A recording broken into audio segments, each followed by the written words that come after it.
বৃষ্টি উঠে গেছে। ওই দিন আমি আল্লাহকে বলেছি, আল্লাহ এদেশে যদি তুমি আর কিছু না দেখাও আমি শান্তি পেয়েছি, কারণ এসে কত বড় শয়তান ছিল আমি জানি। বাকি আর কত অপমান করবে সালেমদের। এত বড় দরবেশ দাড়ি কেটে নম হয়ে গেছে, তার কি দেখতে চান?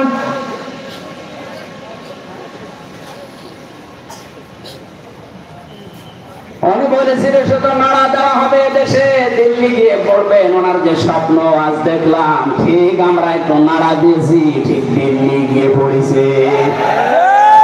ওনার আর একটা স্বপ্ন ছিল, জালেমদের এই নাকের উপরে পথ পথ করে দেশে কালেমার পতাকা উড়বে, কিচ্ছু করতে পারবে না তারা। ঠিক এই স্বপ্নটা সামনে বাস্তবায়ন হবে। যা স্বপ্ন দেখেছিলেন সবই যদি হয়ে যায়, আর রাসূলুর রুইয়া বিল হক, রাসূলের স্বপ্ন সত্য প্রমাণ করবেন কে? এটা দায়িত্ব আমাদের না, আল্লাহ প্রমাণ করবেন। ওই রকম করে আল্লাহ আমাদের বানাবেন। আর কিছু মানুষ একটু আতঙ্কে আছে, এতদিন আমি ডাল খাতাম, লাল পানি খাতাম, ওইটা তো আর খেতে পারবো না। না, যদি ইসলাম এদেশে আসে, ইসলাম যদি দেশে কায়েম হয়ে যায়, পরিবেশ এমন ভাবে তৈরি হয়ে যাবে, আপনার ডাল এই লাল পানি আর খেতে মনে চাইবে না। একটা দাড়ি কাটা মানুষ মনে করে একটা জেনারেল মানুষ, বলে ভাই মসজিদের ভেবেছে এদের কোনো বিড়ি খেতে মনে বলছে, তাও খেতে পারবে, কারণ তার পরিবেশ আলাদা, বিড়ি খাওয়ার পরিবেশ না। মন চাইলেও বিড়ি মসজিদে খেতে পারবে, বাইরে এসে খাওয়া লাগবে।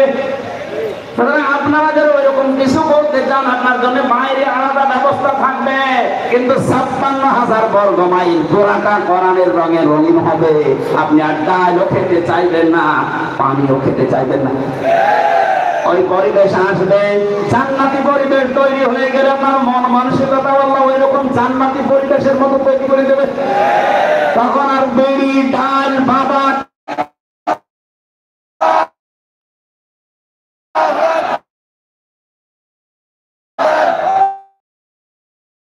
নামে তাকে দিয়েছেন,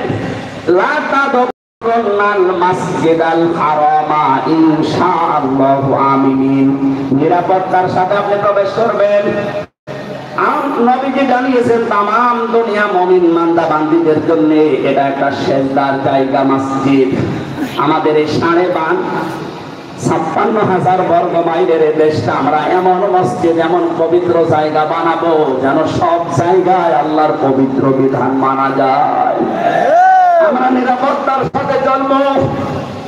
নবীজি যেভাবে জানিয়েছিলেন, এমন সময় আসবে যুবতী মেয়ে সানা থেকে হাজরা মাউত পৌঁছাবে, আল্লাহর ভয় ছাড়া তার অন্তরের ভেতরে কোনো ভয় থাকবে না।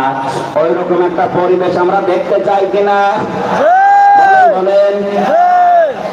বহু কিছু তো দেখলাম 53 বছরে, শুধুমাত্র জীবনের আকাঙ্ক্ষা এইটা দিয়ে বাংলাদেশটা চললে কেমন দেখা যায়, এটা আজও দেখিনি।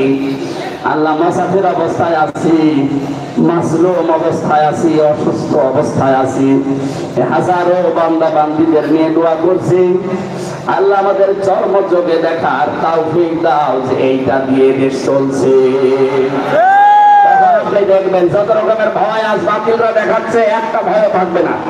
মেয়েদেরকে যে জুজুর ভয় দেখানো হচ্ছে, এই ভয়টা পুরা একেবারে নিরাপত্তায় প্রমাণিত হয়ে যাবে দেশে ইনশাআল্লাহ। আল্লাহ তুমি চর্মযোগেটা দেখার তৌফিক আমাদের দিও। কিচ্ছু চাই না, অন্তত চোখে দেখতে চাই যে দেশটা কোরআন দিয়ে চলছে। নবীর স্বপ্ন যেহেতু সব পূরণ হয়েছে, আমরা নবীর ওয়ারিস হিসাবে আলেমদেরকে জানি, কোরআনের পাখি আলেম ছিলেন। কথা বলেন ঠিক কিনা? একটা একটা করে সব বাস্তবায়ন হচ্ছে, এইটাও বাস্তবায়ন হবে। কোরআনের আলোয় দেশে পথ পথ করে উঠবে ইনশাআল্লাহ। আল্লাহ রাব্বুল আলামিন, আমি মেয়েদেরকে নিয়ে জেলখানায় বসা অবস্থায় তাদের পারিবারিক জীবন নিয়ে কয়েকটা বই লিখেছিলাম। আমার গাড়িতে আছে, যাওয়ার সময় নিয়ে মেয়েকে আর বউকে উপহার দেবে, পারিবারিক দাম্পত্য কলহ দূর হবে ইনশাআল্লাহ। খালি ছাপানোর খরচটা দিয়েছে, নাই তো আবার আমার কোনো বাড়ির টাকা লাগবে। ওই যে বই আছে ওখান থেকে নিয়ে বাড়িতে নিজেদের স্ত্রীকে পড়াবেন, মেয়েকে পড়াবেন, পরিবারে শান্তি আসবে ইনশাআল্লাহ। আল্লাহুম্মা আমিন।